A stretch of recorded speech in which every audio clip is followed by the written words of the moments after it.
I open the door to my own penthouse, and the sound that greets me is unmistakable. Laughter, loud music, the clinking of champagne glasses. I've spent the last 6 hours in a hospital being treated for injuries that nearly killed me. My body still aches in ways I can't begin to describe. And the moment I step foot inside my home, I hear my oldest son, Preston, my firstborn, shout with drunken enthusiasm. "Drink up, everyone. It's on me. Mom's gone. The inheritance is ours." I freeze in the entrance hall. Through the living room, I can see my entire family gathered, all dressed elegantly, as if they're at a gala, not awake. There's Dom Perignon scattered everywhere, the $3,000 bottle I'd been saving for special occasions. Serafina, my middle daughter, is taking selfies smiling with a glass in her hand. Imogen, my youngest, the one who always claimed to be against capitalism, is lounging on the $40,000 Italian sofa, laughing at something my son-in-law Maxwell just said. Elawan, my daughter-in-law, is wearing my mother's pearl necklace, something she knew I would never allow her to touch. And Preston, my son, stands at the center of it all, conducting this celebration of my death like a master of ceremonies. They haven't seen me yet.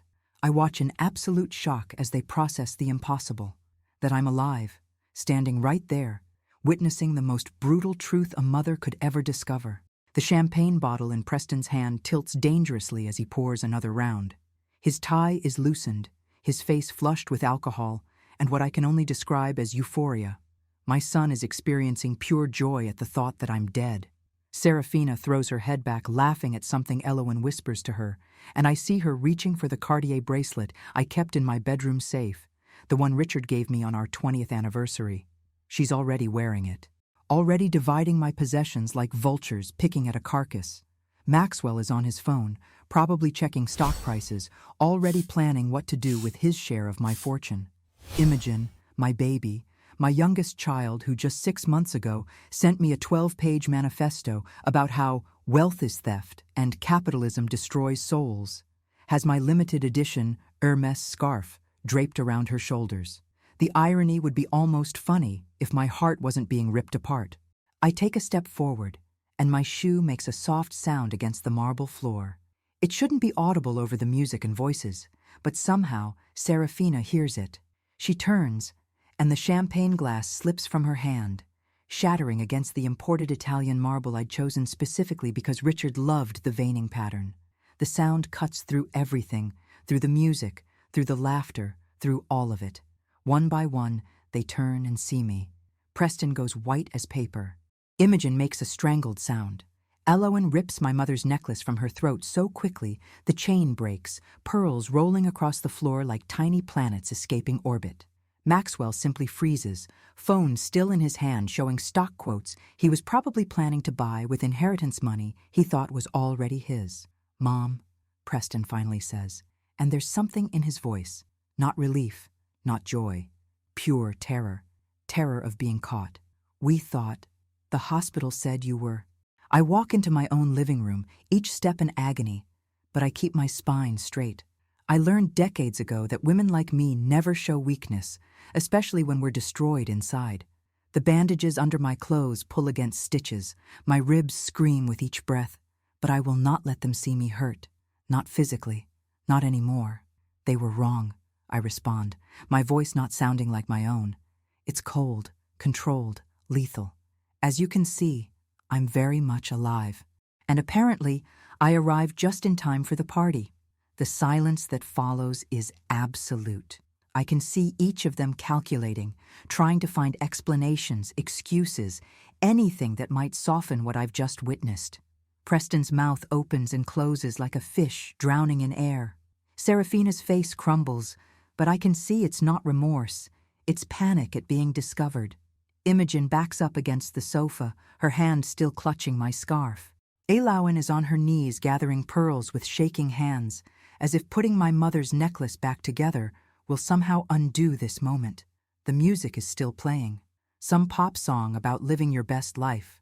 Preston fumbles for his phone and cuts it off, and the silence that replaces it is somehow worse.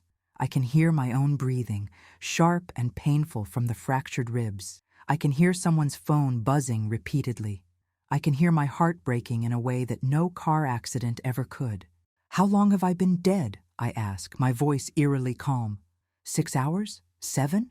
Preston swallows hard. Mom, listen, this isn't what it looks like. I laugh.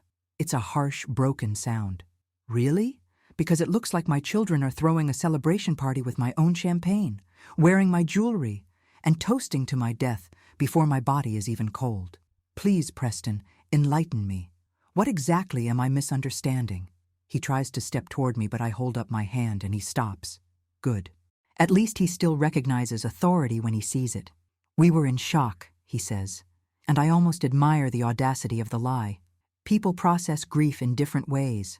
We were trying to celebrate your life, honor your memory.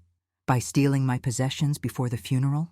I gesture to the bracelet on Serafina's wrist, the scarf around Imogen's shoulders, the pearls scattered across my floor. By screaming about inheritance? I heard you, Preston. Every word. The inheritance is ours. Not will miss her. Not she was a good mother. Just money. That's all I ever was to any of you. Serafina starts crying, mascara running down her perfectly made-up face. Mommy, please, you don't understand. We were just overwhelmed. We didn't know how to cope. She reaches for me, but I step back, and I see the hurt flash across her face. Good. Let her feel a fraction of what I'm feeling. Don't call me that, I say quietly. You lost the right to call me that the moment you put on my jewelry and smiled for a selfie celebrating my death. That's not fair. Imogen finally finds her voice. You were never here anyway. Always at that office, always working, always choosing money over us. Maybe if you'd actually been a mother instead of an ATM, we wouldn't be... Wouldn't be what? I interrupt, my voice sharp as broken glass. Wouldn't be celebrating? Wouldn't be dividing up my estate before my body was even identified? Finish that sentence, Imogen. I'm fascinated to hear how this is somehow my fault. She closes her mouth, tears streaming down her face, but they're tears of being caught, not remorse. I can see it in her eyes. She's angry that I ruined their party, not sorry that she was having it. Maxwell clears his throat, trying to be the voice of reason. Mrs. Blackwood, I think everyone's emotions are running very high right now. Perhaps we should all take a moment to calm down and discuss this rationally tomorrow when... When what? I turn on him. When you've had time to coordinate your stories? When you've come up with better lies? No, Maxwell. We're going to discuss this right now in my home, with my champagne still dripping on my floor, and my mother's pearls scattered like evidence of your greed. Beatrix appears in the doorway behind me. I'd forgotten she was there, my best friend who drove me home from the hospital, who held my hand in the elevator, who tried to convince me not to come up here. She takes in the scene with a lawyer's practiced eye, and I see her jaw tighten. This is unconscionable, she says quietly. All of you should be ashamed. This is none of your business, Beatrix, Preston snaps, his composure finally cracking completely. This is a family matter. Family? I repeat the word like it's foreign. You want to talk about family, Preston? Family doesn't celebrate when their mother dies. Family doesn't raid her home for valuables before her body is buried. Family doesn't toast to inheritance with $3,000 champagne while she's lying in a morgue. Except I'm not in a morgue, am I? I'm standing right here, watching my children reveal exactly who they are. Elowen finally speaks, her voice trembling. We made a terrible mistake. We weren't thinking clearly. The grief, the shock, it made us act irrationally. Grief? I stare at her. You're wearing my dead mother's necklace and calling it grief? You broke into my safe, Elowen. You went through my personal belongings. That's not grief. That's theft. You're being dramatic, Preston says. And there it is. The real him emerging now that the initial shock is wearing off. We're your children. Everything you have will be ours eventually anyway. We were just what? Celebrating early? I feel something cold settle in my chest. Something final. You're right about one thing, Preston. Everything I have will go to someone eventually. But after what I've witnessed tonight, I can promise you this. It won't be going to any of you. The color drains from his face. You don't mean that, don't I? I reach into my purse, ignoring the pain shooting through my injured arm, and pull out an envelope. I changed my will 6 months ago. Did you know that, Preston? After I discovered your $2.3 million debt, I created controlled trusts for all of you with strict conditions. You would have received $50,000 annually until you turned 50, and demonstrated financial responsibility. Serafina and Imogen, the same.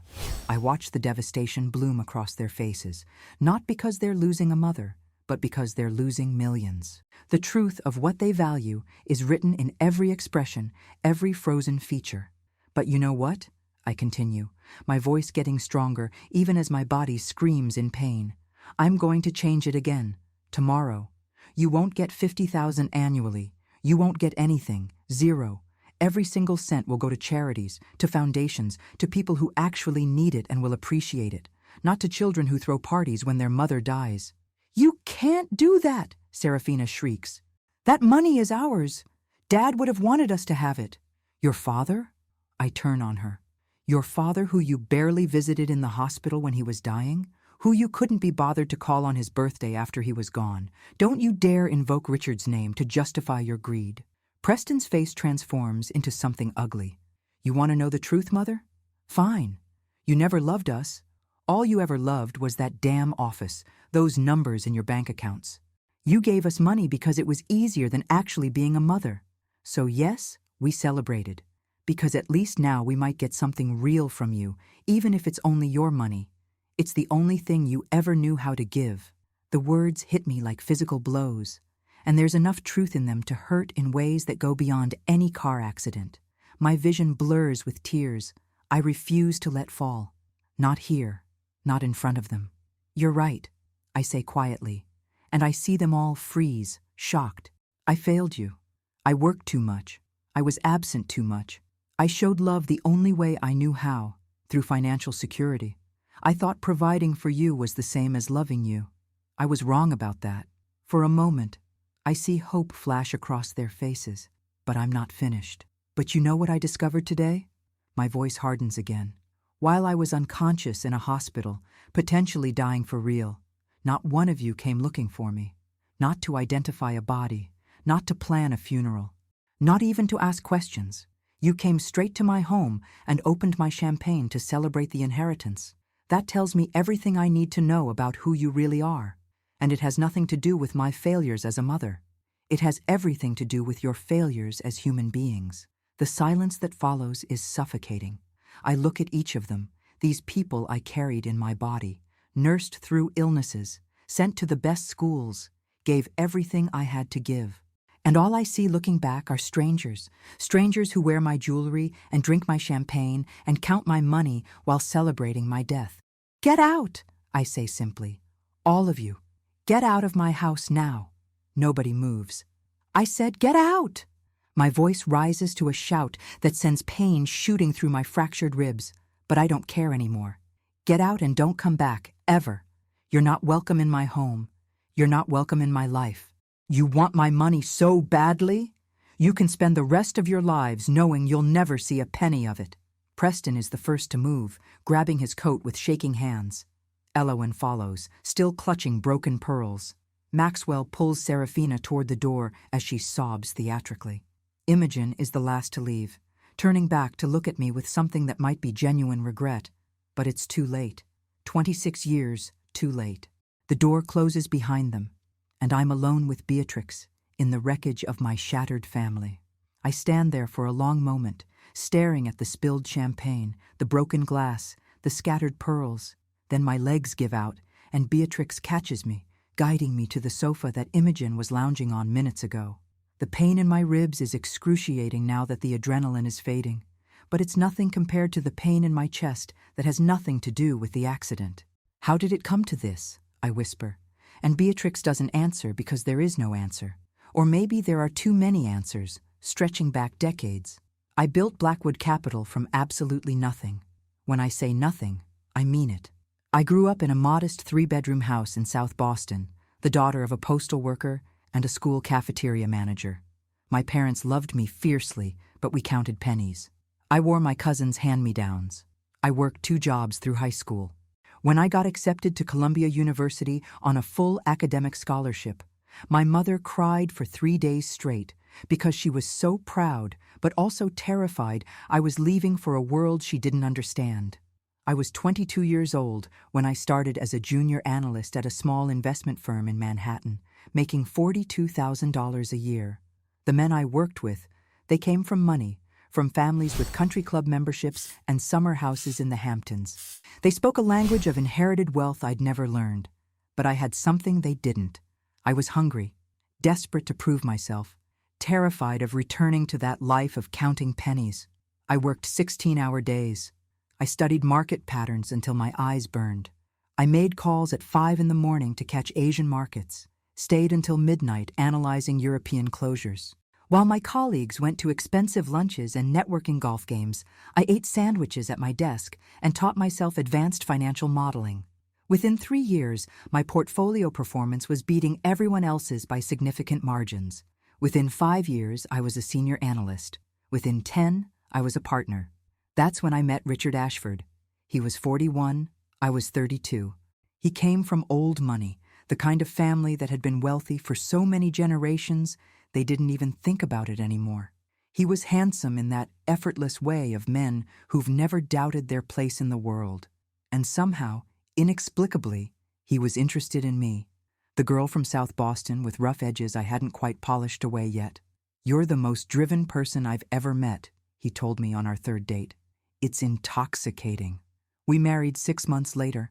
His family was horrified, politely but unmistakably. At the wedding, his mother asked me if I was sure I was ready for this lifestyle. I smiled and said yes, even though I had no idea what she meant. I found out soon enough. The expectations, the social rules, the careful dance of old money where everyone knew the steps except me. Preston was born 11 months after our wedding. I was 33, building my career, terrified and exhilarated in equal measure. Richard wanted me to take time off, maybe even quit. His mother suggested I focus on being a mother now, but I couldn't. I'd worked too hard to get where I was. I'd clawed my way up from nothing, and I was terrified that if I stopped, I'd slide back down. So I went back to work 6 weeks after Preston was born. I hired a nanny, an excellent woman from Ireland named Maeve, who loved Preston like her own.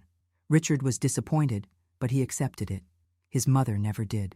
"A child needs his mother," she'd say, always with that smile that made it sound like advice instead of criticism. Serafina came 2 years later, then Imogen 3 years after that. Each time, I took shorter maternity leaves. Each time, I felt the judgment from Richard's family, from other mothers at the expensive preschools, from teachers at parent conferences I often missed because of meetings I couldn't reschedule. But I kept climbing. I had to. Because somewhere deep inside, I was still that girl from South Boston, terrified that without work, without success, without money, I would disappear. When Preston was 8, I founded Blackwood Capital. Richard supported the idea, even helped with initial funding and connections. But his support came with an expectation I didn't fully understand then, that once I'd proven myself, I would ease back, focus more on family, be the kind of mother his mother was, the kind who organized charity luncheons and attended every school play and knew all her children's friends by name. I couldn't be that mother. I didn't know how. My own mother had worked full-time out of necessity. She showed love by keeping food on the table and clothes on our backs. She was affectionate in her way, but she was exhausted, always exhausted. I internalized that love meant providing, meant security, meant making sure your children never worried about money the way we had. So I provided. I provided lavishly. Preston went to Dalton School, $15,000 a year even back then. Serafina got ballet lessons, tennis lessons, piano lessons, anything she wanted. Imogen had art tutors and summer programs in France. I bought them everything. Designer clothes, the latest technology, cars when they turned 16. I paid for Preston's fraternity dues at Cornell, for Serafina's apartment when she went to NYU, for Imogen's gap year backpacking through Europe. But I missed things. I missed Preston's 8th grade graduation because I was in London closing a major deal. I missed Serafina's lead role in her high school musical because I was at a conference in Tokyo. I missed Imogen's art show her senior year because I was managing a client crisis that couldn't wait. Each time I sent expensive gifts as apologies. Each time, I told myself they understood, that they knew how hard I was working for their future. Richard tried to talk to me about it over the years. "They need you present, not just your money," he'd say gently. But I didn't know how to be present. Work was where I felt competent, confident, in control. Home was where I felt inadequate, always sensing I was failing at something I couldn't quite name. When Preston was 23, he asked me to invest in his first business venture, a tech startup with a vague business plan and unrealistic projections. I gave him $200,000. It failed within 18 months. Then another venture, another $200,000. Failed. Then a third. I was starting to recognize a pattern, but I kept giving because saying no felt like admitting he wasn't capable. And what kind of mother thinks that about her own son? By the time he was 30, Preston had gone through over $1 million of my money on failed businesses. That's when I gave him the position at Blackwood Capital. Vice President of Business Development, a title that sounded impressive, but came with carefully limited responsibilities. I told myself I was helping him find direction. Really, I was keeping him close where I could control the damage. Serafina never even tried to work in any traditional sense. After college, she announced she was going to be a lifestyle influencer. Richard thought it was a phase. I thought it was ridiculous, but I funded it anyway. The professional photos, the designer wardrobe she needed for content, the apartment in a trendy neighborhood that looked good on Instagram. She built a following based entirely on a lifestyle my money was paying for, and I told myself at least she was happy. Imogen was different. She was genuinely talented, got into Rhode Island School of Design, created beautiful art, but she also developed this ideology that wealth was immoral, that capitalism was evil. She'd lecture me about income inequality while I paid her $8,000 monthly allowance. The irony was lost on her, but never on me. Still, I kept paying, because cutting her off felt cruel, felt like I was punishing her for having principles, even if those principles apparently didn't apply to spending my money. Richard died 3 years ago. Massive heart attack at 62, completely unexpected. He was playing tennis at our country club and just collapsed, dead before the ambulance arrived. The grief was complicated. We'd had a good marriage in many ways, a partnership based on respect and compatibility more than passion. But I realized after he was gone that he'd been a buffer between me and the children. He'd been the one who went to their events when I couldn't, the one who mediated when they were angry about my absences. Without him, the distance between my children and me became a chasm. After Richard's death, I threw myself even harder into work. It was the only place I felt I had value. The company thrived. My personal wealth grew to $140 million. I told myself this was my legacy, what I'd leave my children. Financial security beyond anything I'd ever dreamed of as that girl from South Boston. 6 months ago, my accountant flagged unusual activity. Preston had taken out personal loans using his expectation of inheritance as collateral. When I investigated, I discovered he owed $2.3 million to private investors for cryptocurrency schemes that promised impossible returns. He'd been gambling, essentially, with money he didn't have, assuming I'd bail him out or he'd inherit enough to cover it. That's when I changed my will. I set up controlled trusts that would dole out modest annual amounts only if they met certain conditions. The bulk of my estate would go to charity after ensuring they'd be taken care of at a basic level. It felt like the responsible thing to do, protecting them from their own poor judgment while still supporting them. I never told them I'd changed it. I told myself I'd explain eventually, help them understand it was for their own good.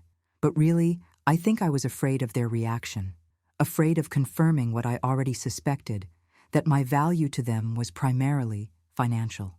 3 months ago, Serafina and I had a brutal argument at a charity gala. She'd posted a video earlier that day showing her morning routine in her apartment, casually displaying luxury items worth tens of thousands of dollars. Multiple people at the gala made comments to me about it, some admiring, some clearly judgmental. When I confronted her about it later, suggesting she might want to be more discreet, she exploded. "This is my career, Mother. This is what I do. Just because you don't understand social media doesn't mean it's not real work." Real work? I couldn't help myself. Real work is what pays for that apartment and those luxury items you're displaying. Real work is building something, creating value, not just performing wealth you didn't earn. The look on her face. Pure hatred. At least I'm honest about what I am. You built an empire on other people's money and act like you're some kind of self-made saint. You're just better at hiding how you use people. We didn't speak for weeks after that. Imogen was even worse. 8 months ago, I'd used my connections to get her an interview at a prestigious gallery in Chelsea. It was an incredible opportunity for someone her age. She went to the interview but called me afterward furious. I'm not going to be another example of nepotism. I'm not going to trade on your name and connections. Some of us have actual principles. I lost my temper. Principles? You have principles about taking a job I helped you get, but no principles about spending $8,000 a month of money I earned? That's not principles, Imogen.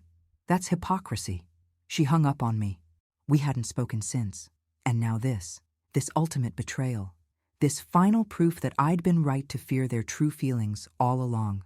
Sitting here in my penthouse, surrounded by the evidence of their celebration of my death, I finally understand that no amount of money could have bought what I really wanted from them. Genuine love that wasn't contingent on what I could provide. Beatrix stays with me that night, sleeping in the guest room, checking on me every few hours because she's worried about the concussion. I don't sleep. I lie in my bed staring at the ceiling, my body screaming in pain every time I shift position, my mind replaying that scene over and over. Preston's voice shouting about the inheritance. Serafina's smile in her selfie. Imogen lounging on my sofa wearing my scarf. The champagne. The broken pearls. The pure, undisguised joy on their faces at my death. Around 3 a.m, my phone starts buzzing. Text after text. I make the mistake of looking. Preston. Mom, please, we need to talk. This was a horrible misunderstanding. I can explain everything. Serafina. Mommy, I'm so sorry. I wasn't thinking clearly. I was in shock. Please forgive me. I love you so much. Imogen. What you saw tonight wasn't the full picture. Preston said you were being celebrated, not that we were happy you died. He manipulated us. Please call me. I delete them all without responding. Then I block their numbers. Then I block them on every platform I can think of. I don't want their explanations or their excuses or their lies. I saw the truth tonight, unfiltered and undeniable. By morning, I've made my decision. Beatrix finds me at the kitchen table with my laptop, working despite the pain shooting through my ribs with every breath. She sets down coffee and looks at my screen. You're serious about this, she says quietly. Completely. I pull up the document I've been drafting. I want you to draw up a new will. Everything goes to charity. I want it ironclad, uncontestable, and I want it done this week. Beatrix sits down across from me. She's known me for 30 years, since before I founded Blackwood Capital, and she's one of the few people who's ever been willing to challenge me. Rosalind, you're hurt and angry. I understand that. What they did was unconscionable. But this is permanent. Maybe you should take some time to— Time for what? I interrupt. To convince myself I misunderstood what I saw? To make excuses for them? I spent 30 years making excuses, Beatrix. I'm done. She's quiet for a moment, studying my face. What about partial disinheritance? You could leave them nominal amounts, enough to make a statement without completely severing ties. They severed the ties when they celebrated my death. I close the laptop. Every penny I leave them will just confirm what they already believe, that I'm only valuable for my money.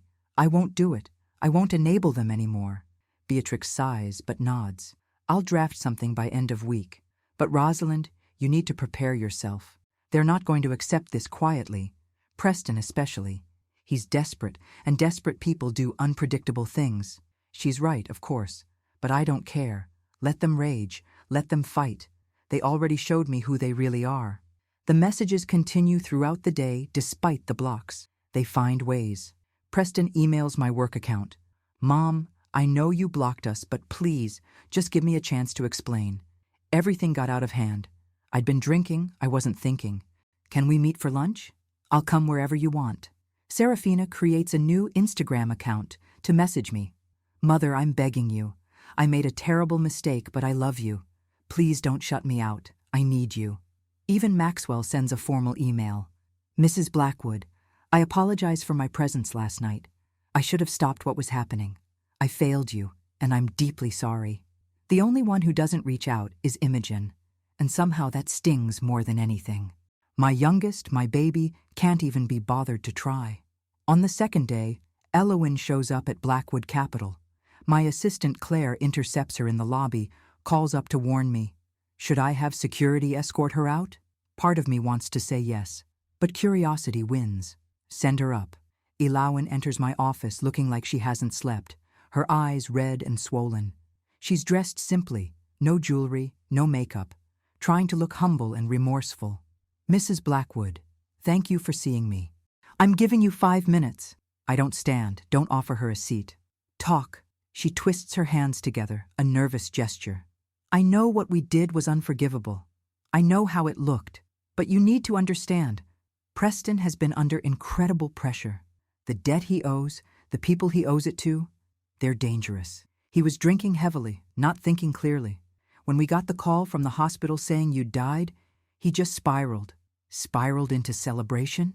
I keep my voice flat. Into throwing a party? Into stealing my mother's pearls? She flinches. I know how bad it was. I tried to stop him, but he wouldn't listen. He kept saying it was fine, that you would have wanted us to celebrate your life, that drinking your champagne was honoring you.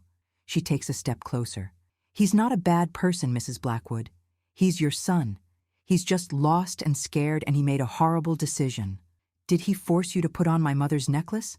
I ask coldly. Did he physically make you steal from me before my body was cold? Tears stream down her face. No, he didn't. I did that on my own, and I'll regret it for the rest of my life. I was caught up in the moment, in the chaos. It's no excuse. I know that. You're right. It's not. I turn back to my computer, dismissing her. Your 5 minutes are up. Please, she whispers. Preston loves you. He's just terrible at showing it, and he's terrified right now. The people he owes money to, they've given him 45 days to pay, or there will be consequences. Real consequences. He was counting on the inheritance to save him. Something cold settles in my stomach. When is the 45 days up? 3 weeks from yesterday. She wipes her eyes. Mrs. Blackwood, I'm not asking you to forgive us. I'm not even asking you to give us money. I'm just asking you to understand that Preston was desperate, and desperate people do terrible things. Please don't completely destroy him over one awful mistake. After she leaves, I sit at my desk, feeling sick. Not because I feel sorry for Preston, because I'm realizing the full scope of what I witnessed. It wasn't just greed, it was calculated desperation. My son owed dangerous people $2.3 million and saw my death as his salvation. No wonder he was celebrating. That afternoon, I hire a private investigator. Not a corporate one from the firms I normally use, but someone Beatrix recommends who specializes in personal matters. His name is James Reeves, a former FBI agent who now runs a discreet investigation service. He comes to my penthouse that evening. I need to know everything about my children's financial situations, I tell him, showing him the list of names. Debts, assets, spending patterns, everything. And I especially need to know about these people Preston owes money to. Who they are, what kind of consequences he's facing. James doesn't judge, just takes notes. This will take about a week for a comprehensive report, preliminary findings in 3 days. He delivers the preliminary findings right on schedule, and they're worse than I imagined. Preston doesn't just owe $2.3 million. He owes $3.7 million when you factor in everything. The original investors he borrowed from are connected to organized crime, not directly, but close enough. They've already made veiled threats. His car was vandalized 2 weeks ago as a warning. The 45-day deadline is real, and if he doesn't pay, the consequences could be severe. Serafina and Maxwell are drowning. Their penthouse has a mortgage of $8 million, with monthly payments of $32,000. Maxwell's tech startup burned through $12 million in funding and is now worth essentially nothing. They're 3 months behind on the mortgage, maxed out on credit cards, taking out personal loans to cover basic expenses. Serafina's influencer income brings in about $8,000 a month, nowhere near enough to sustain their lifestyle. They were 60 days away from foreclosure.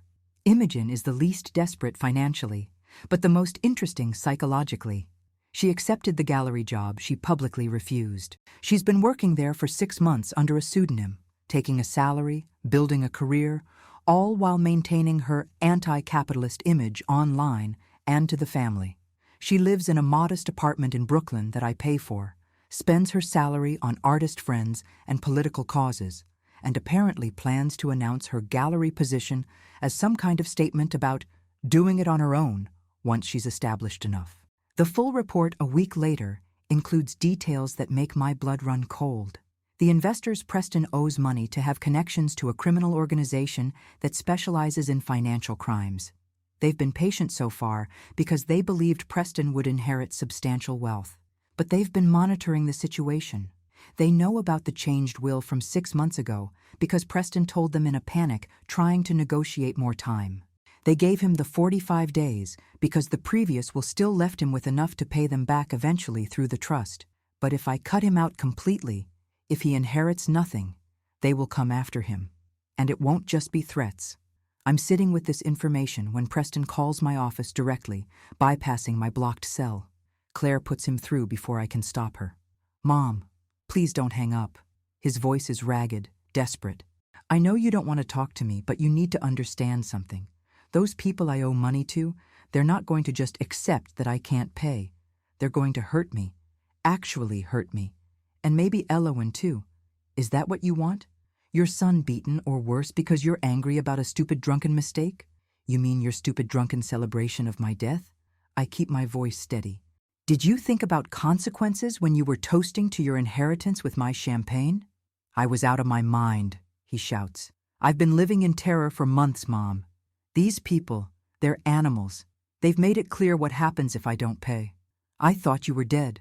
And for one moment, one horrible moment, I felt relief, because it meant I might survive. Is that so unforgivable?" "Yes," I say simply. "Yes, Preston. It is." "Then you're sentencing me to death." His voice breaks. "Because that's what's going to happen if I don't pay them. They will kill me, Mom. Your son will die because you can't forgive one mistake. You created this situation. You borrowed money from criminals. You gambled with funds you didn't have. None of that is my responsibility." But even as I say it, I feel the weight of what it means. And it wasn't one mistake, Preston. It was 32 years of mistakes. Of me enabling you, giving you money for every failed venture, every bad decision, every time you needed bailing out. I'm done enabling. So you'd rather see me dead? He's crying now. Your own son? I close my eyes, feeling the full weight of this impossible situation. What I'd rather see is you taking responsibility for your own choices, going to the police if you're in real danger, filing for bankruptcy, something, anything, other than expecting me to rescue you again. The police can't help me, and bankruptcy doesn't erase this kind of debt. He's shouting again. You have $140 million, Mom. $140 million. And you're going to let me die over $2.3 million? That's less than 2% of what you have. It's not about the money, Preston. It's always about the money, he screams. That's all it's ever been about with you. You worked 90-hour weeks for money. You missed my childhood for money. You built this empire of money. And now when your son's life depends on it, suddenly it's not about the money? That's bullshit and you know it. I hang up. My hands are shaking, because he's right about some of it. Not about deserving the money, but about money being central to everything in our family. It was how I showed love, how I measured success, how I tried to make up for my failures. And now it's become the weapon destroying us all. That night, Serafina shows up at my building. The doorman calls up, asks if he should send her away. No, I say tiredly. Send her up. She looks different from that first night, smaller somehow. Her hair is pulled back in a simple ponytail, no makeup, wearing jeans and a sweater that's clearly old. She's trying to look humble, sympathetic. I'm not here to make excuses, she says immediately. What I did was horrible. Celebrating, taking pictures, wearing your bracelet. It was disgusting and I hate myself for it. But? I prompt, because there's always a but. But I need you to understand the pressure I've been under. Maxwell's company failed. We're losing everything. My entire career, my entire identity is built on this image of luxury and success, and it's all falling apart. I have 480,000 followers who watch my every move, who believe I have this perfect life. If they find out it's all fake, if they know I'm broke, my career is over. Everything I've built is gone. Everything you built, I repeat slowly. Serafina, you built nothing. I built it.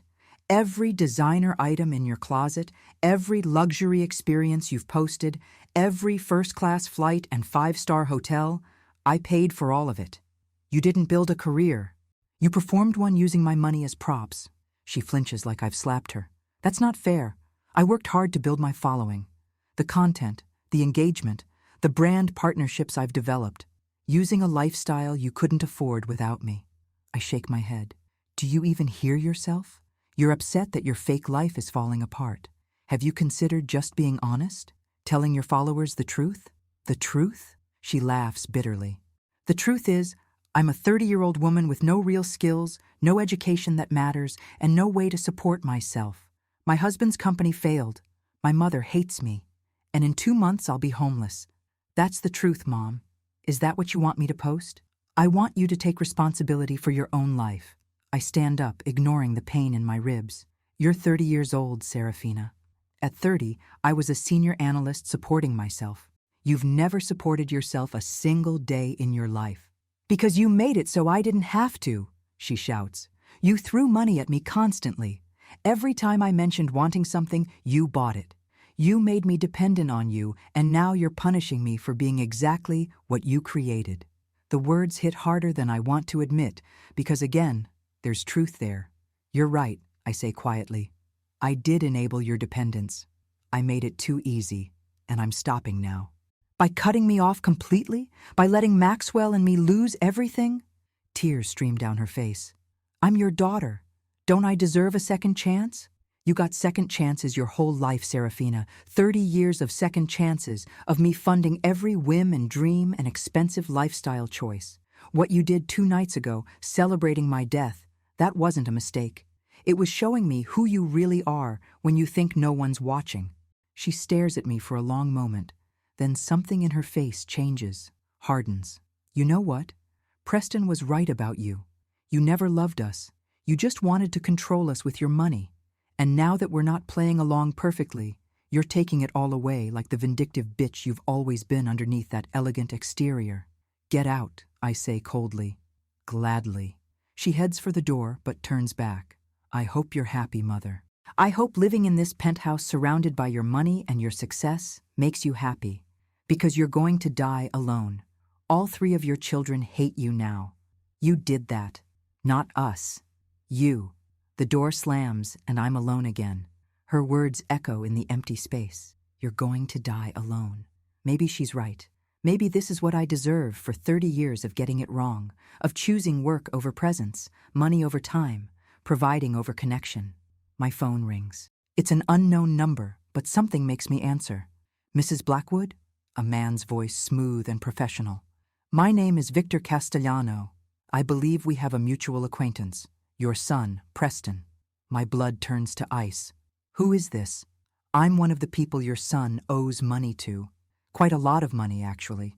I'm calling because I understand there's been some confusion about his inheritance situation. I thought we might have a conversation about how to resolve this productively. I have nothing to discuss with you.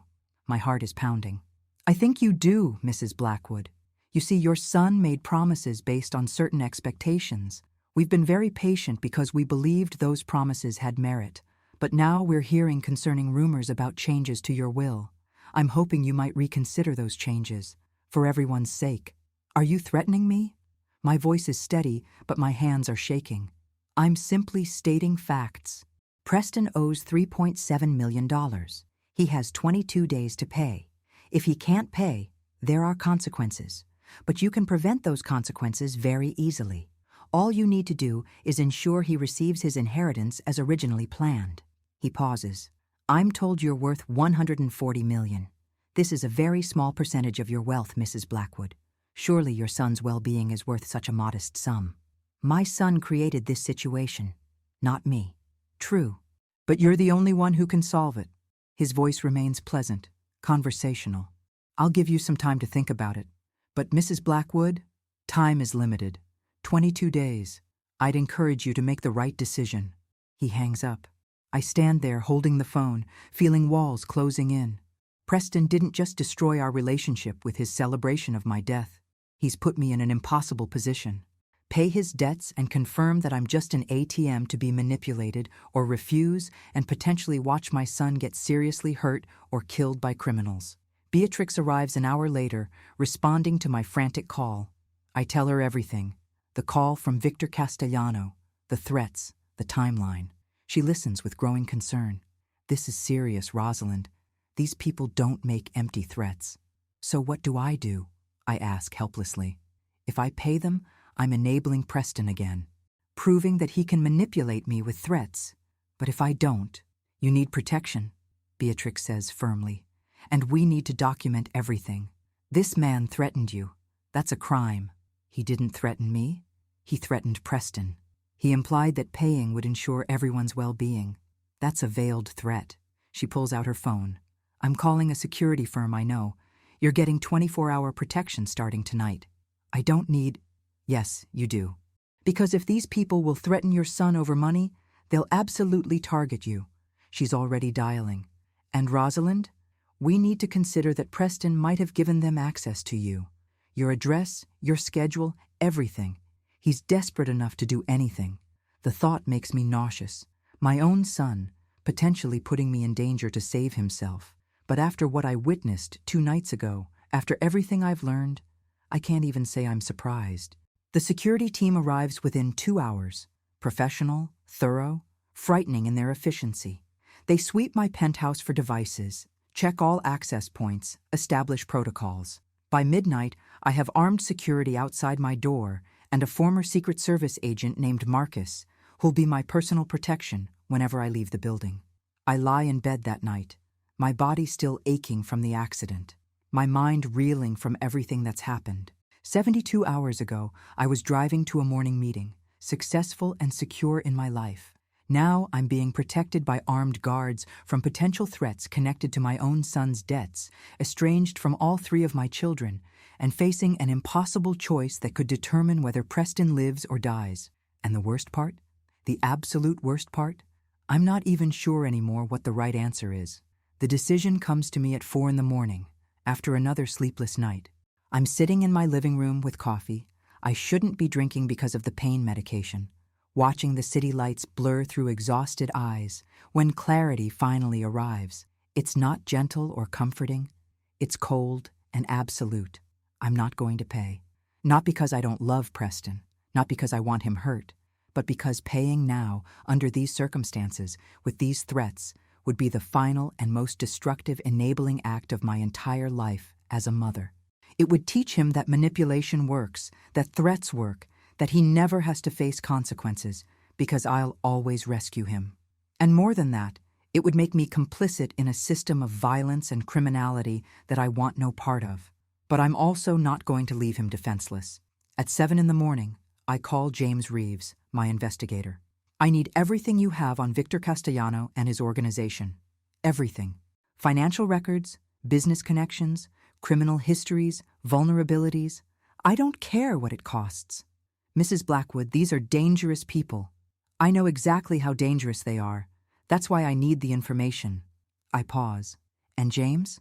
I need it in 48 hours. Next, I call Beatrix. I need you to set up a meeting. Preston, Serafina, and Imogen. All 3 of them together, tomorrow evening at my penthouse. Tell them it's about the will. Tell them if they don't come, they forfeit any chance of ever receiving anything from me. Rosalind, what are you planning? Something I should have done 30 years ago, I say. I'm telling them the truth. Beatrix is quiet for a moment. The whole truth? Every bit of it.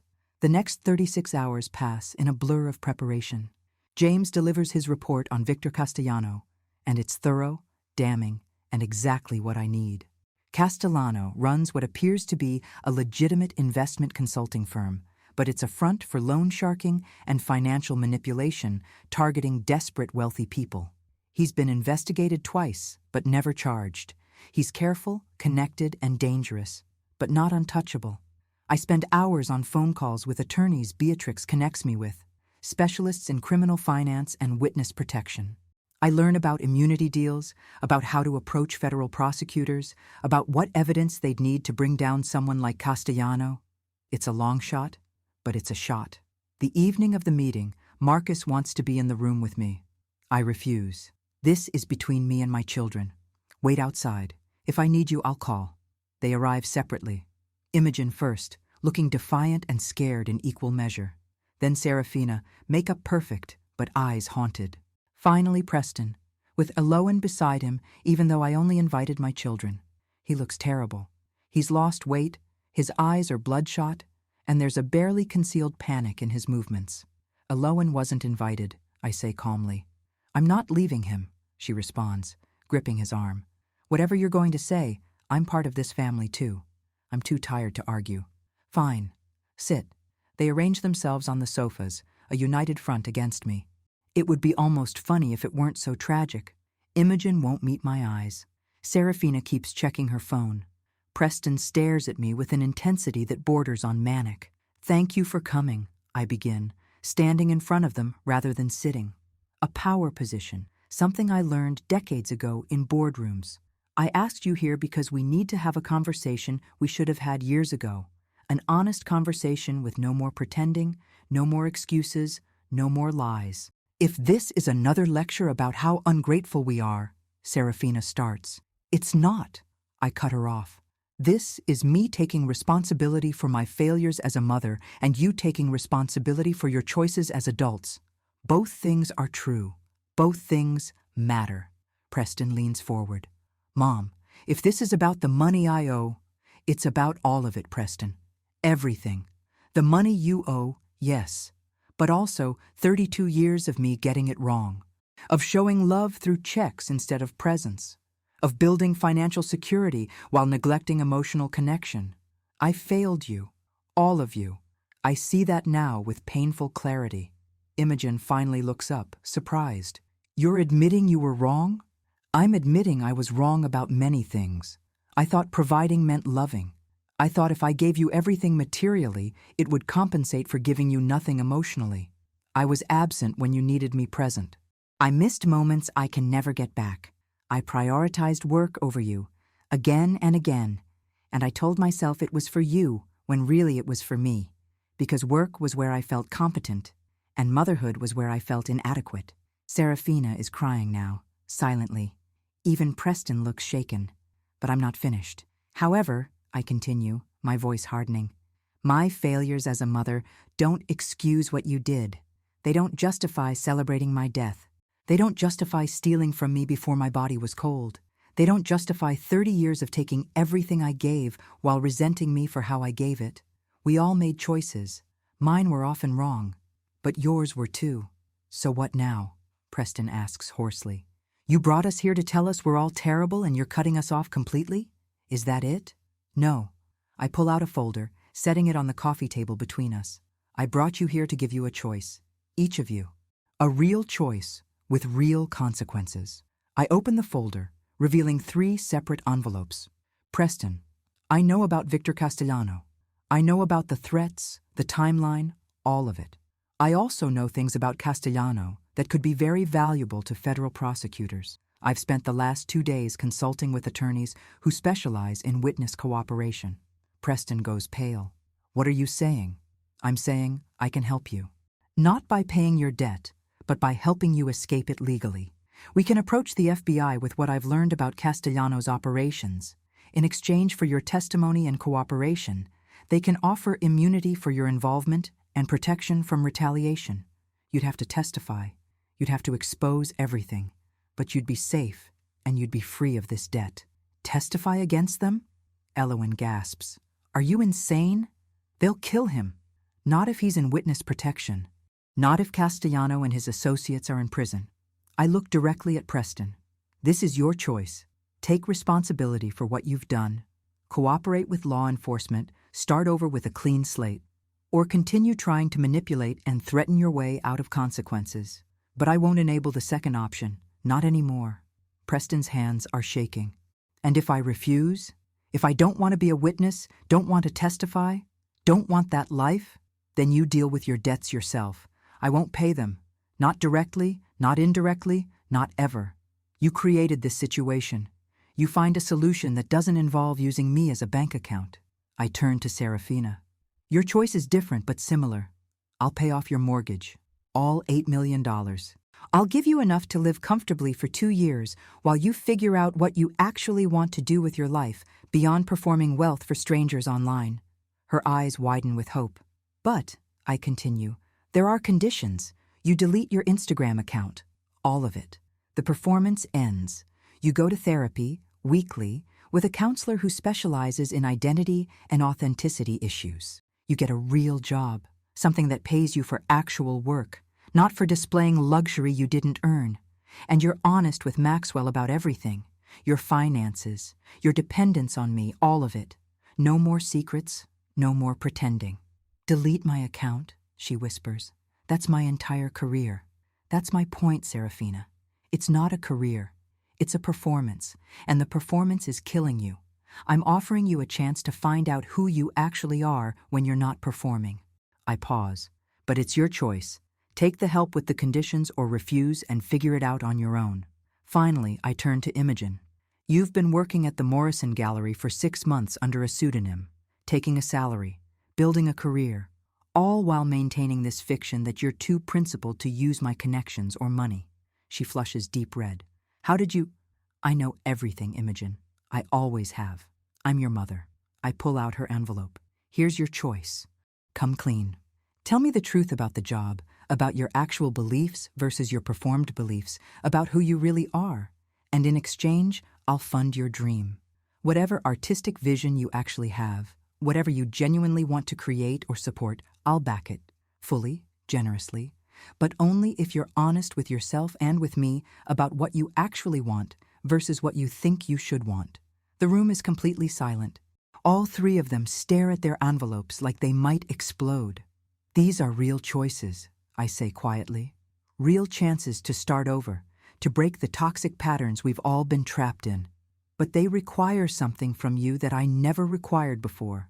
Honesty, accountability, and genuine change. Not just apologies, not just promises, actual, different choices. Preston picks up his envelope with shaking hands. And if we say no, if we refuse these options, then you get nothing from me. Ever. No money, no help, no contact. You're on your own completely. I meet each of their eyes in turn. I'm not doing this to punish you. I'm doing this because I finally understand that enabling you, rescuing you, letting you avoid consequences, that's not love. That's cowardice. My cowardice. And it ends now. You have 24 hours to decide, I finish. Tell Beatrix your choice. She'll coordinate everything from there. Imogen is the first to speak, her voice small. Can I ask you something? Of course. Do you love us, genuinely? Or are we just another problem you're trying to solve efficiently? The question pierces straight through my carefully maintained composure. I love you more than I've ever been able to express, more than I've ever known how to show. That's always been my tragedy. Not that I didn't love you, but that I was so terrible at demonstrating it in ways you could feel and understand. Tears blur my vision. And yes, part of me is solving this like a business problem because that's what I know how to do. But I'm solving it because I love you, because I want you to have real lives, authentic lives, not these half-lives built on my money and your resentments. What if we mess it up? Serafina asks quietly. What if we choose the help and we still fail? Then you fail, I say simply. And you try again. That's life, Serafina. Real life, not the curated version you've been posting. You fail, you learn, you grow, but you do it as yourself. Not as a performance. Preston stands abruptly. I need to think. I need time. 24 hours, I repeat. That's all any of us have. They leave, one by one, taking their envelopes. The door closes and I'm alone again in my penthouse. Marcus enters cautiously. Everything okay, Mrs. Blackwood? I don't know, I answer honestly. But at least it's finally real. The first response comes at 9 the next morning. It's Imogen, showing up at my penthouse without warning. Marcus lets her up after confirming with me. She looks like she hasn't slept, her hair pulled back in a messy bun, wearing the same clothes from last night. I'm taking your offer, she says immediately, before even sitting down. All of it. I'll tell you everything. I gesture to the sofa, and she sits, fidgeting with her hands. The gallery job. I took it the week after our fight. I was so angry at you for thinking I needed your help. But then I went to the interview anyway because I was curious. They offered me the position based on my portfolio, not your name. I made them promise not to tell anyone who my mother was. I've been working as Imogen Barrett, using my middle name. Why the secrecy? I ask. though I already know, because I wanted to prove I could do it on my own, that I wasn't just Rosalind Blackwood's daughter trading on your connections. She looks up, eyes wet. But I was still using your money. The apartment you pay for. The allowance that let me work an entry-level gallery job that barely covers my expenses. I was still dependent while pretending I wasn't. The hypocrisy was eating me alive. What do you actually want, Imogen? Not what you think you should want. What do you genuinely want? She takes a shaky breath. I want to curate. I want to create exhibitions that bring contemporary artists from marginalized communities into mainstream spaces. I have this vision for a traveling exhibition about immigrant artists' experiences, something that challenges traditional gallery spaces. But it would cost money, a lot of money, and asking you for it felt like betraying everything I claimed to believe. But you do believe in those things, I say gently. Your politics, your values, they're genuine. You just got confused about whether accepting help from family contradicted those values. It doesn't, Imogen. There's no virtue in struggling unnecessarily when you have access to resources. Preston said you'd never understand, that you only respect capitalist success, that you'd laugh at my ideas. She wipes her eyes. That's why I didn't tell you about the gallery. I thought you'd see it as me giving in, becoming part of the system I criticized. Preston was wrong. I'm proud that you found meaningful work. I'm proud you wanted to earn your own way. I lean forward. What I'm not proud of is that we couldn't have this conversation honestly, that you felt you had to hide who you were from me. That's my failure, Imogen. I made you feel like I'd only value you if you fit into my definition of success. She's crying openly now. I'm sorry about the celebration. I knew it was wrong, but Preston kept saying we were honoring you, that you'd understand. And I think part of me wanted to hurt you the way I felt hurt. That's horrible. I know it's horrible. It is horrible, I agree, but I understand the impulse. We hurt the people we love when we feel they've hurt us first. It doesn't make it right, but it makes it human. I pull out paperwork Beatrix prepared. Here's what I'm offering: $500,000 in seed funding for your exhibition concept. You'll work with a nonprofit arts organization to manage the funds properly with full transparency and accountability. You keep your gallery job, you build your career on your own merit, but you have the resources to also pursue your vision. Does that work? She stares at the papers like they might disappear. Yes. God, yes. Thank you. One more thing. The therapy. Weekly sessions. I want you to work through your relationship with money, with me, with your own identity.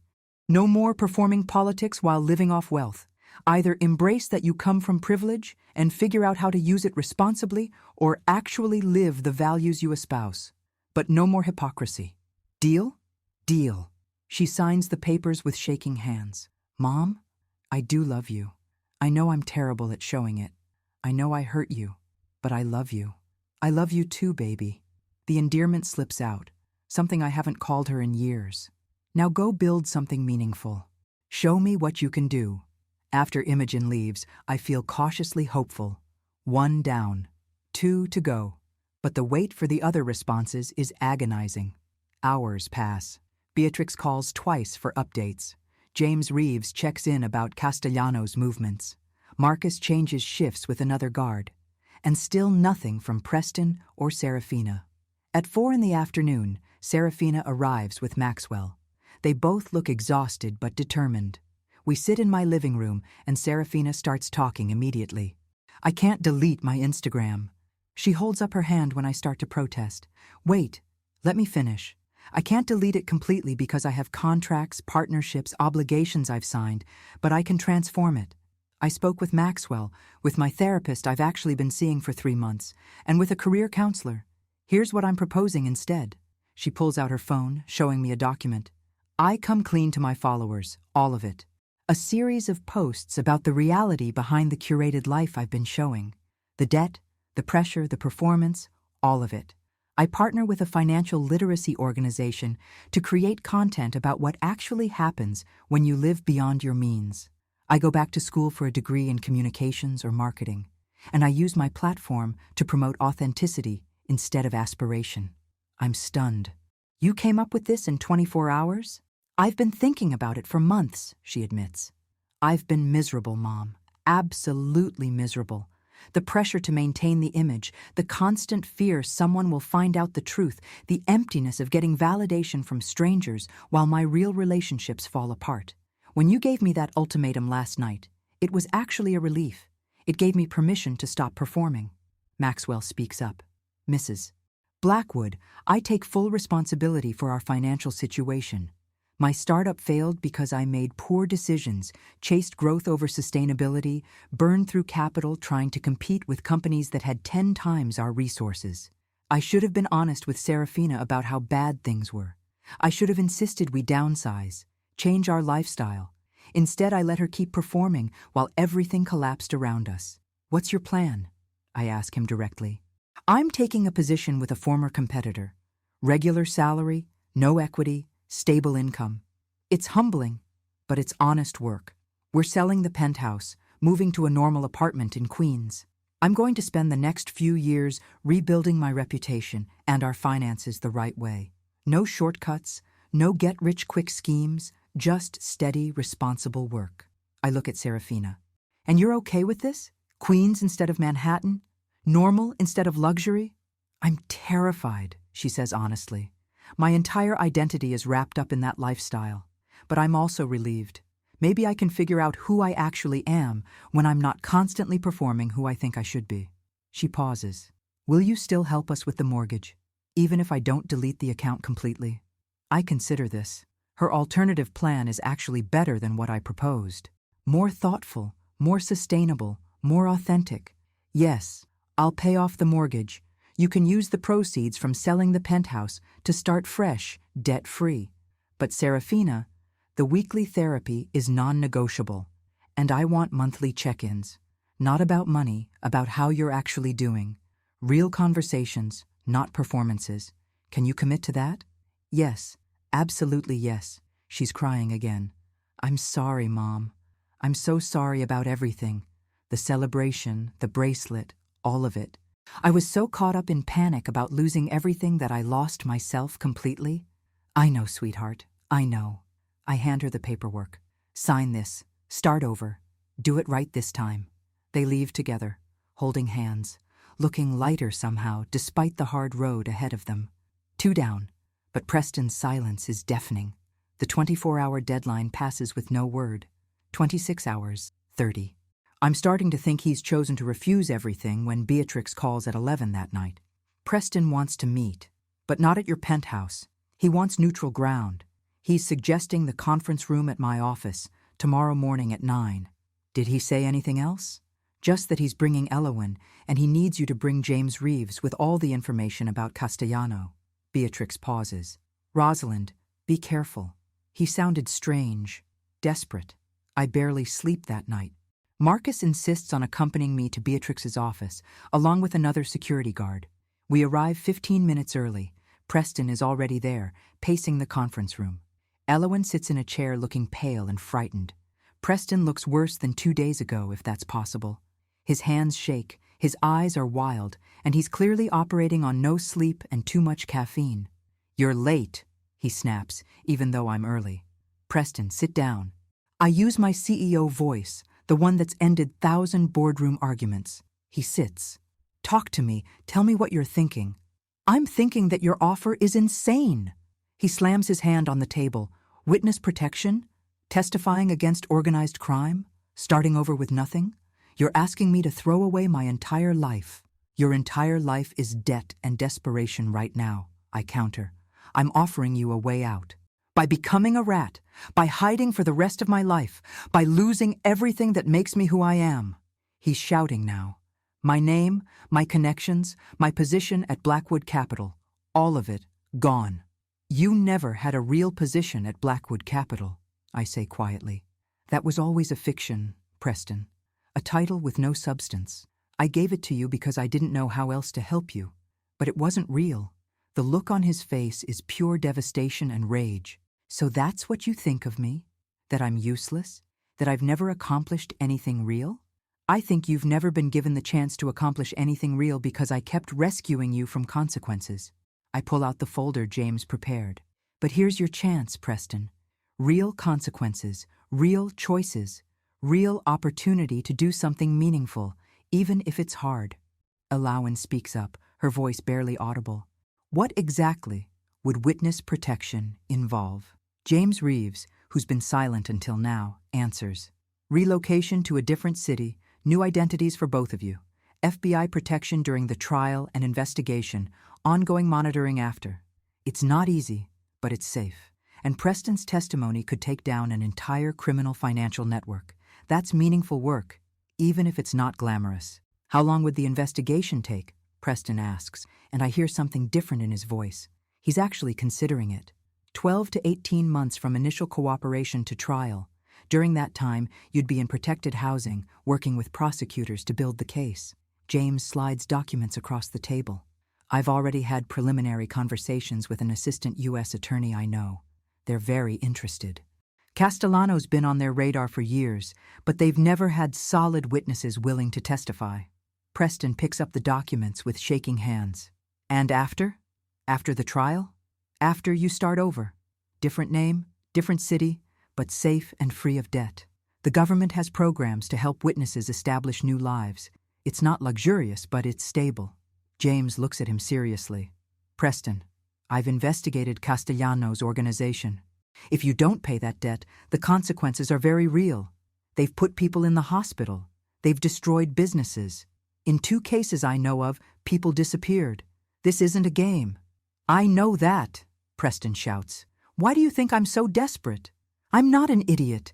I know exactly how much danger I'm in. Then accept the help, I plead. Please, Preston. I know this isn't what you wanted. I know it means giving up the life you thought you'd have. But at least you'd have a life. You'd be safe. You'd be free. He drops his head into his hands. Elowen moves to sit beside him, putting her arm around his shoulders. Preston, maybe she's right. Maybe this is the only real option we have.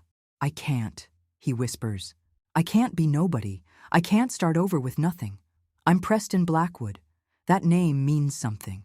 Without it, who am I? You're whoever you choose to become, I say softly. That's terrifying, I know. But it's also freedom. Real freedom, not the trap you've been living in. We sit in silence for several long minutes. I can see Preston's mind working, calculating, weighing his options. Finally, he looks up at me with eyes full of pain, and something that might be acceptance. If I do this, if I testify, if I go into witness protection, you swear I'll be safe? Both of us will be safe? The FBI has an excellent track record with witness protection. No one properly enrolled has ever been harmed while following protocols, James confirms. Preston looks at Elowen. She nods, tears streaming down her face. He turns back to me. And you? Will I ever see you again? Or is this goodbye forever? The question breaks my heart. I don't know. The FBI would have to approve any contact. But Preston, even if we can't see each other, you'd be alive. You'd have a chance at a real life. That matters more than Sunday dinners. He laughs bitterly. We never had Sunday dinners anyway. You were always working. I know. And I'm sorry. I'm so sorry for all the ways I failed you. I reach across the table but don't touch him, giving him space to choose. But I'm not sorry for refusing to enable you anymore. This is me finally being the mother I should have been from the start. The one who lets you face consequences and supports you through them, rather than rescuing you from them. This is the worst support I can imagine, he says, but there's no heat in it, just exhaustion. I know, but it's real, it's honest, it's what you actually need, even if it's not what you want. I slide the witness protection paperwork toward him. Please, Preston. Choose life, choose freedom, choose something real. He stares at the papers for what feels like an eternity. Then, slowly, he picks up a pen. His hand hovers over the signature line. If I do this, if I sign this, my life as I know it is over. Your life as you know it is already over, Elowen says gently. This is choosing what comes next. We choose this together. We survive together.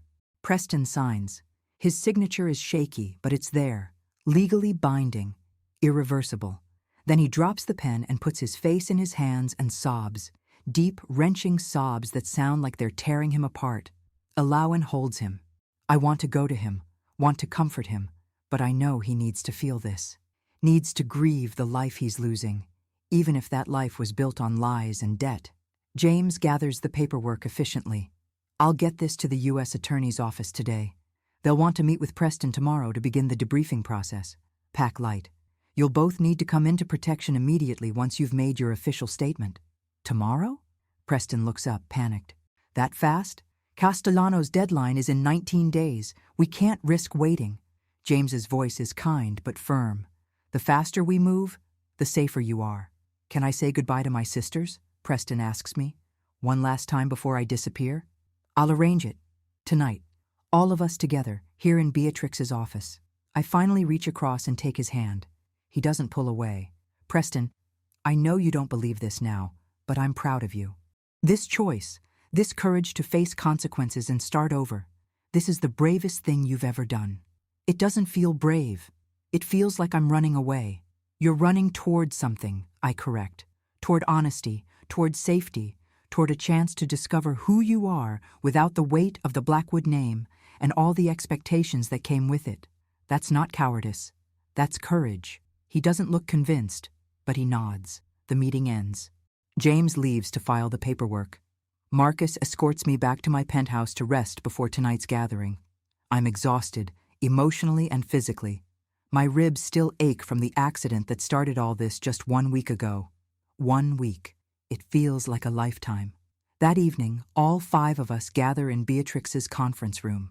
Preston and Elowen, Seraphina and Maxwell, Imogen and me. Beatrix stays to supervise, to keep things from spiraling out of control. Preston tells his sisters everything. The debt, the danger, the decision to testify, the witness protection. Seraphina cries. Imogen looks stunned. They hug him, all 3 of them holding each other in a way I haven't seen since they were children. I'm sorry, Preston tells them. I'm sorry for being the one who organized that celebration. I'm sorry for manipulating you both. I was drowning and I dragged you down with me. We made our own choices, Seraphina says firmly. We all did. This isn't just on you. They talk for 2 hours, sharing memories, making promises to try to stay connected somehow, even though they all know it will be nearly impossible. I stay quiet, letting them have this moment. Finally, as midnight approaches, Preston stands. I need to go. James wants me at a safe house tonight before the FBI meeting tomorrow. He looks at each of his sisters, then finally at me. Mom, I don't know if I'll ever forgive you for not just paying the debt. Part of me thinks you're cruel for refusing. But another part understands that you're trying to save me from myself. I don't know which part is right. Maybe both parts are right, I say quietly. Life is rarely as simple as one thing or another. He nods. Then, unexpectedly, he crosses the room and hugs me. It's brief, awkward, painful against my healing ribs, but it's real. Goodbye, Mom. Not goodbye. Just see you later. Somehow, someday, we'll find a way. Then he's gone. Elowen beside him, walking out of the conference room and toward a future none of us can predict. My daughters stay a while longer. We sit together in silence, processing everything that's happened. The family we were is gone, shattered by truth and consequences and choices. But maybe, just maybe, something more honest can be built from the ruins. 3 months later, I'm sitting in my office at Blackwood Capital when Beatrix calls with news. Preston's testimony led to the indictment of Victor Castellano and 14 associates in his organization. The trial is scheduled for next spring. Preston and Elowen are safe in witness protection somewhere in the Midwest, living under new names, starting completely over. He sent something, Beatrix says carefully, through his FBI handler. It's approved correspondence. Do you want me to bring it over? Please. She arrives an hour later with a single envelope. No return address, postmarked from a city that's probably not where Preston actually is. Inside is a handwritten letter on plain paper. His handwriting, unmistakable even though everything else about his life has changed. Mom, it begins. I'm not supposed to tell you anything about where I am or what I'm doing, so I won't. But I wanted you to know that I'm okay. Actually, okay, not the fake okay I always claimed to be before. Elowen and I are working regular jobs, living in a small apartment, paying our own bills. It's strange and humbling and sometimes terrifying, but it's also honest in a way my life never was before. I've had a lot of time to think about everything. About the celebration, about my choices, about our relationship. I'm in therapy now, court-mandated as part of the witness program, and I'm learning things about myself that are uncomfortable but necessary. Like how I always blamed you for not being present, but I never actually wanted your presence. What I wanted was your money and your approval, and I was angry that I could get one but not the other. I don't know if I'll ever fully forgive you for not just paying that debt. Part of me still thinks you could have solved everything with money and chose not to, but I'm starting to understand that you were right. If you'd paid it, I would have learned nothing. I'd still be that same desperate, entitled person, just with a temporarily clean slate. This way, I'm actually becoming someone different, someone I might actually respect someday. Alawan says to tell you thank you. She says you saved both our lives, even though it felt like you were destroying them at the time. She's working as a teacher's aide at an elementary school, and she loves it. She's happier than I've seen her in years. Turns out she never wanted the Manhattan society life any more than she wanted those pearls she tried to steal from you. I can't tell you if or when we'll see each other again. Maybe never. Maybe that's what I deserve. But I wanted you to know that I'm alive, I'm safe, and I'm trying. Really trying. Not to be the son you wanted, but to be someone I can actually stand to be. Tell my sisters I miss them. Tell them I'm sorry. Tell them I hope they're building better lives too. Your son, Preston. I read the letter 3 times, tears streaming down my face. It's not forgiveness, not exactly, but it's something. Understanding, maybe. The beginning of healing. Serafina's transformation has been public and painful. She posted a series of videos on Instagram explaining everything. The debt, the fake lifestyle, the pressure, the breakdown. She lost 150,000 followers in the first week. But she gained something more valuable. Respect from the remaining followers who appreciated her honesty.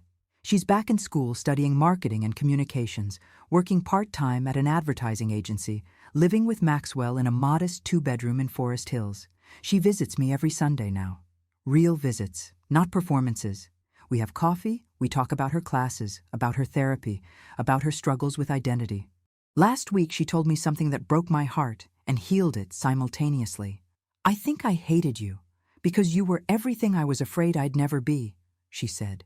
Genuinely successful, genuinely competent, genuinely powerful. And I thought the only way I could matter was to be those things too, but I had no idea how to actually achieve them. So I performed them instead, and when the performance fell apart, I had nothing left. Now I'm learning that I don't have to be you. I can be me, whoever that is. You're brilliant and creative and braver than you know, I told her. You're not me. You're better. You're honest. She cried, and I held her, and it felt like the first real mother-daughter moment we'd had in decades. Imogen's exhibition opened last month at a contemporary art space in Brooklyn.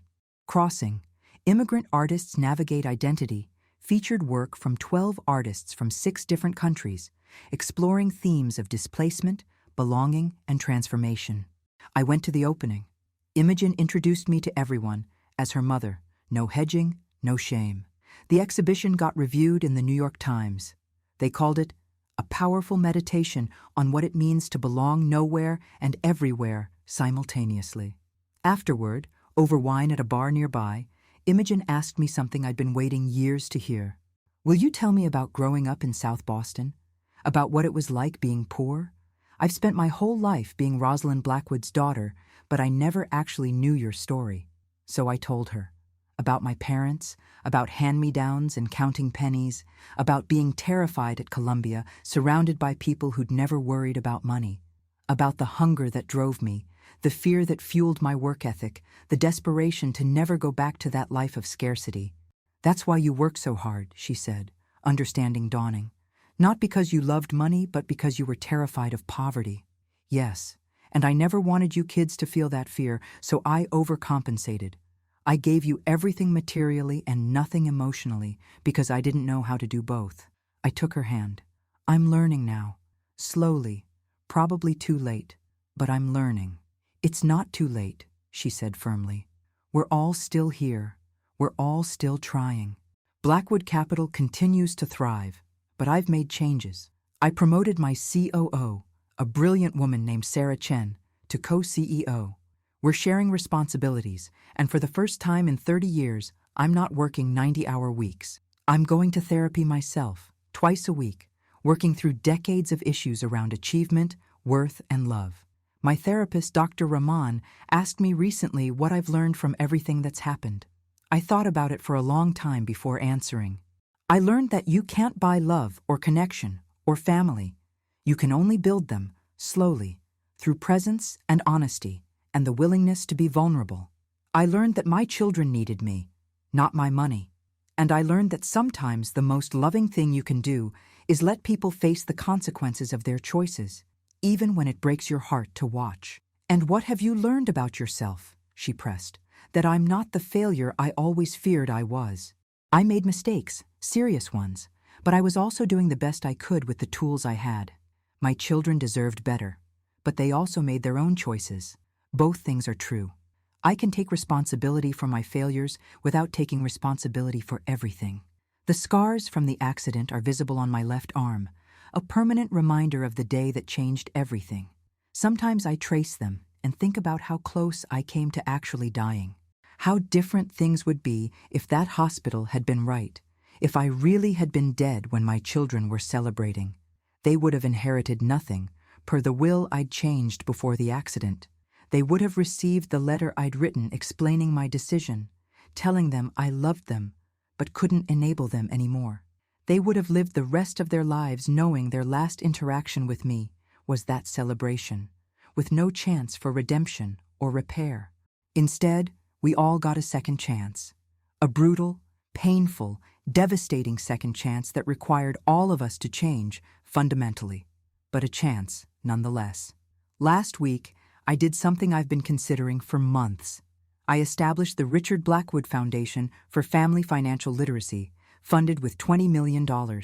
It provides free counseling, education, and support for families navigating conflicts around money, inheritance, and enabling behaviors.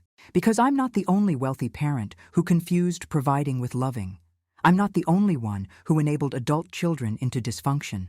And maybe, just maybe, some families can learn from my mistakes before they make them themselves. Beatrix and I had lunch yesterday, sitting at our favorite restaurant overlooking Central Park. Do you have any regrets? She asked me. About how you handled everything? About not just paying Preston's debt? I considered the question seriously. I regret the years of mistakes that led to that moment. I regret every school play I missed, every time I chose work over presents, every check I wrote instead of having a real conversation. But do I regret refusing to pay that debt? No, because paying it would have been the final betrayal, not of Preston, but of my own growth. It would have been choosing the easy way over the right way, and I was done choosing easy. They're all doing better, Beatrix observed. All three of them. Different, but better. We're all doing better, I corrected. Even me. Especially me. Today is Sunday, and Serafina will be here in an hour for our coffee. Imogen is coming for dinner tonight, bringing her new girlfriend for me to meet. Preston is somewhere in America living a life I know nothing about, but he's alive and safe and trying. My company is thriving under shared leadership. My foundation is helping families. And I'm learning, finally, to be present instead of productive, to connect instead of achieve, to love in ways that can actually be felt. The penthouse where my children celebrated my death feels different now. I've redecorated, changed things, made it less of a showplace and more of a home. The broken pearls from my mother's necklace are in a small dish on my dresser. I couldn't bring myself to repair the necklace or throw the pearls away. They sit there as a reminder of everything that shattered and everything that survived. I'm 57 years old. I've built an empire, raised 3 complicated children, survived a near-death experience, and the worst betrayal a mother can face. And somehow, impossibly, I'm happier now than I've been in decades. Not because everything is fixed or perfect or resolved, but because it's finally honest. My phone buzzes. A text from Serafina. Running 10 minutes late. Made you banana bread. The real kind from scratch, not the expensive bakery kind. Love you, Mom. I smile, feeling something warm spread through my chest.